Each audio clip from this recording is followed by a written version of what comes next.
Hello TBI fans, it's Jake here with another deck profile. We got Dragon World Sun Dragons. Flag is Dragon World and our buddy is Ball Dragon. So we'll get to him when we get to the card. So start off with no size zeros, even though there are a couple good ones. In size ones, we have 4 copies of Flare Fang Dragon. This, in my opinion, is a staple in Sun Dragons.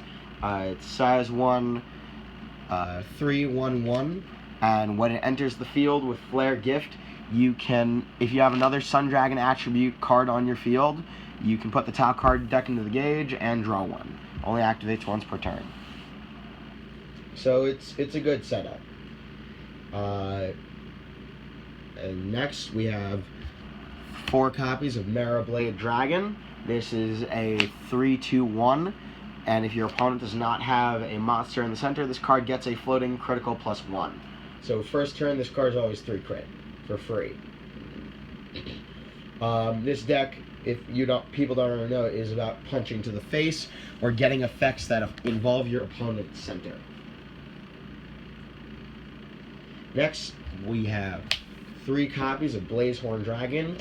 1/2/1, pay for a gauge. When this card attacks, opponent's monster, destroy it if it's in the center. And it is one of my 2 move monsters in this deck. Very important that it has moves, so I don't constantly waste shields. Now we move on to size 2s.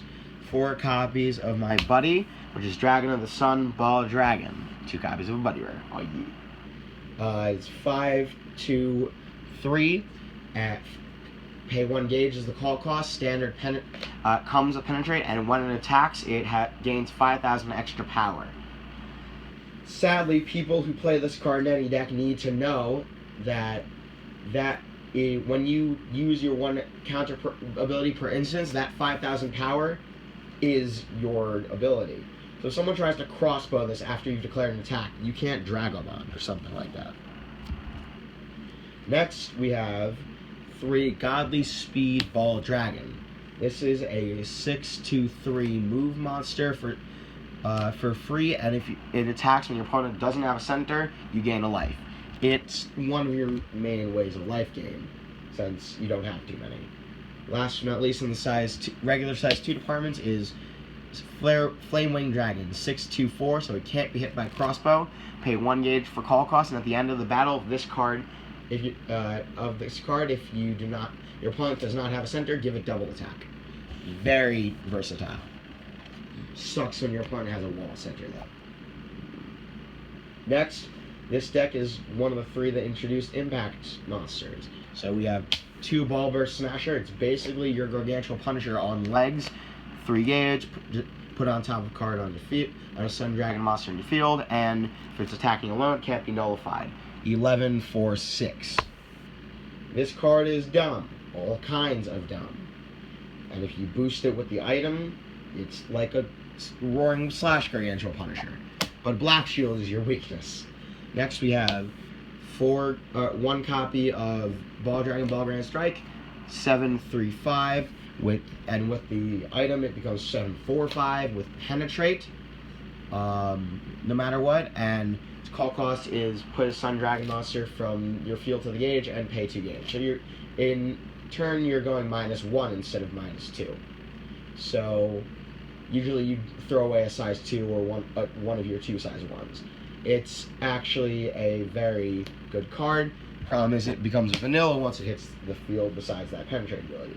Though the versatility in impact monsters comes from Ball Dragon, Ball Out Aura, or All Out Ball Aura, balling, yo. 6,000, 3 crit, 5, which becomes 4 crit with the special item. Pay 2 gauge and put a Sun Dragon monster from the field to the drop zone. When it enters the field, if your opponent has a center, pop it. If your opponent does not have a center, take 1 of their gauge, send it to the drop zone, and deal burn 1 as well as your attack for the turn. So, assuming your opponent has no possible way to stop damage, that's 5 crit in a turn. Or that's 5 damage in a turn. And then after that, it becomes vanilla. Next, spells. 2 Blessing of the Sun. You gain 1 gauge when you cast it, and if you have a Sun Dragon attribute on the field, you gain 2 more gauge. Very good setup card since it's not once per turn. It's worth gaining 6 gauge in a turn sometimes. Next, standard Dragonic Grimoire. We have the somewhat slightly new Ball Climax. Can only be activated if my buddy has Ball Dragon in its card name, and pay 1 gauge to return an impact monster from my drop zone to my hand. Next, 3 copies of your standard Dragonball, because you've got enough things with move, and saving Ball is worth it. Next, 4 copies of Sun Dragon Shield. Shield choices, I play 12 personally, but it starts off with Sun Dragon Shield. If I have 1 Sun Dragon attribute card, I can cast this card when I have no center to gain a gauge and a life, and stop the attack. If I have 2 Sun Dragon attributes on my field, it's also unnullifiable. Saves me in games against Star Dragon World. Next, you've got your standard 4 blue shield and 4 green shield. Since I am so cautious, I run things at 12. And because I have move monsters that are easily destroyable, but I'm not afraid to have them take a hit, that is 18 shields practically. Last but not least are my weapons. 2 Rising Knuckle, it's Hysteric Spear for 2 gauge, so 5002 penetrate. I like to call it the Falcon Nut Punch, because it looks like Captain Falcon's glove to me. Last but not least, 4 copies of Sun Fist Ball Knuckle. 4002 crit for a gauge, and the first instance of attack during the battle phase and the final phase. If a card with Ball Dragon attacks, then it gains +1 crit. And that is a good weapon. So, I mean, even by itself, it's good for smacking phase, not really for attacking monsters. Always got to be involved in link attacks. And that is my Sun Dragon deck profile. Like, comment, subscribe, and tune in for more cool TBI stuff. TBI Jake signing out. Peace.